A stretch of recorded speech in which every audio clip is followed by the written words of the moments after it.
En osebni dokument, prosim. Takoj. Prekrško ne pa. Ja, ustavljena sta zaradi uporabe mobilnega telefona med vožnjo s kolesom. Globa za ta prekršek je 120 evrov. Predvsem pa pač s tem ogrožate sebe in je vaša vožnja zelo nevarna, ne? Pa tudi spregledali ste me skoraj. Se strinjam, ja. Smem nekaj vprašati glede, ker ste me zaustavila. Ja, izvolite. Katere najpogostejše napake povzročamo kolesarji v prometu, ki jih zaznate policisti? Ja, najpogostejše kršitve kolesarjev so ravno uporaba mobilnega telefona, vožnja v napačno smer ali pa vožnja pod vplivom alkohola.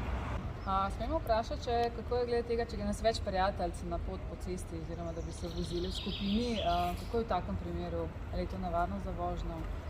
Ja, če vas je večja skupina, je boljše, da se razdelite na več manjših skupin in vozite ena za drugo, da ni vožnja vzporedno. A potem vožnja v štric ni dovoljena?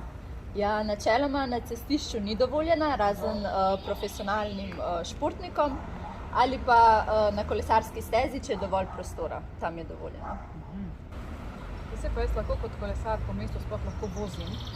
Ja, v Ljubljani imamo veliko kolesarskih stez in kolesarskih poti.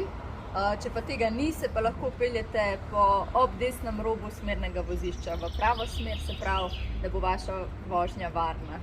Prav tako je pa pomembno, da se od roba pločnika odmaknete toliko, da ne boste zapeli s pedalom.